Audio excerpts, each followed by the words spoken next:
It's 2 a.m. in a college dorm room in Boston, and I'm telling my two friends that I'm gonna run for mayor in the city of Woburn, just 9 miles north of Boston. I know. I'm 18 years old at the time, so they question if it's even legal, and they think I'm absolutely crazy. I sit with more friends, family, and even my boss at work, and they have the same hesitations. What about school? What about your age? Is this the right choice? But the more and more that I'm talking about it, and the more I'm hearing about the discrepancies in our public school system and the lack of resources for our first responders, the more inclined I am to run. So now we're standing outside my old high school, where I was class president, and it's the night of my campaign kickoff party. I decided to have it at the high school because I wanted to pay respect to the educators and administrators who had paved the way for me.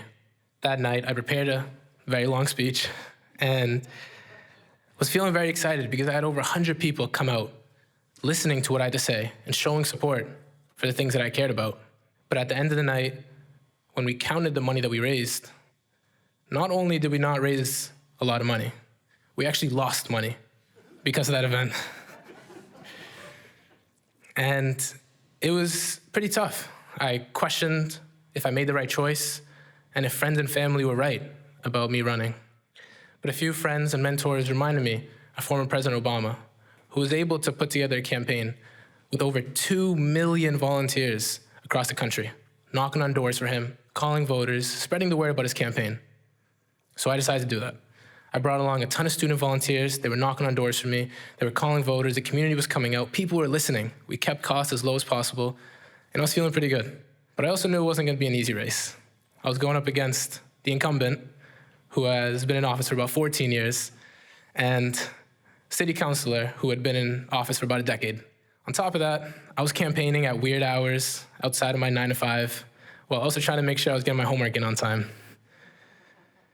But as hectic as it was, I made a point to get out in front of the community, make sure that they knew who I was, and make sure they knew what I was doing. And I remember once attending the grand opening of the new fire station, and then immediately rushing to work right after. And it was at that event that I bumped into James. James is a black man, a local pastor, and a father of one of my former wrestling teammates. James was running for school committee in the city of Woburn. He had come to me and said he was inspired by what I was doing and made the decision to announce that he was going to run. And in the city of Woburn, James and I were the only people of color standing for office. So whenever I was discouraged or questioning the choices that I made, I went to James, and he would tell me to stand by what I was doing and to keep going. So now it's election day. We're up very early, calling voters, and making sure the word was out. We were even driving voters to the polls where volunteers were holding bright blue signs that said Omar for mayor. And at the end of the night, I stood in City Hall and I waited for my volunteers at the polls to text me the results. And I remember 8:05 p.m., all the texts started flooding in. And I've always been especially good at math, but I couldn't comprehend what the numbers meant to me. I understood, they came through and I was reading them, but I wasn't understanding because they were telling me that I lost.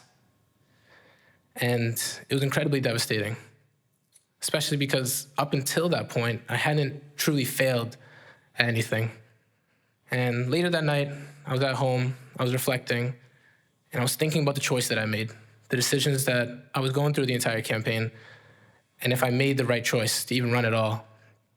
I felt like I let my supporters down and I wasn't able to stand for the things that I believed in. But the campaign meant more to me than I was even willing to admit.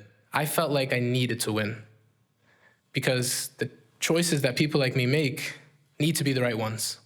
It became pretty clear to me early on that I wasn't starting in the same place as most people. I'm one of 4 sons to a single mother who's an immigrant from Somalia, and we've lived in public housing our entire lives. We've constantly relied on help from others to get by day to day. I specifically remember being jealous of the kids during the holidays, and they were posting their MacBooks and iPads and dreaming of having those things myself. But over time, MacBooks became cars, and cars became generational wealth. Because truly, it wasn't about the object itself. It wasn't about buying a flashy car, but having the ability to do so. That choice was what was motivating me to do what I believed I had to do to succeed. And after observing other wealthy people in this country, I saw one of the fastest ways to succeed was to be seen. Being in the public view, whether it's a celebrity, a politician, a business owner, it gave you a power. And that power led to opportunity and success. And so part of the reason that I ran was to fast track that pathway and give myself that opportunity. But since I had lost, I felt like I failed. And I was a step away from breaking the cycle of poverty and setting myself up for success. But over time, I came to realize that I didn't truly fail. Yes, I lost the election, but I won in other ways. A couple months after my campaign, I was able to celebrate with James as he became the first elected person of color in the city of Woburn. I was also able to express my advice and my experiences with other youth who were getting involved in the political system and wanted to hear about my campaign and what I was doing. And as for being seen, I'll never forget, I was at an MLK Day event at my former high school, and a young girl came up to me, and she said, "Are you the mayor of Woburn?"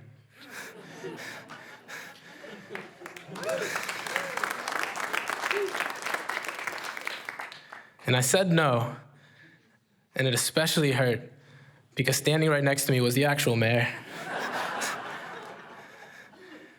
But it felt good, priceless even, to know that that young girl saw someone like myself as a leader. Thank you.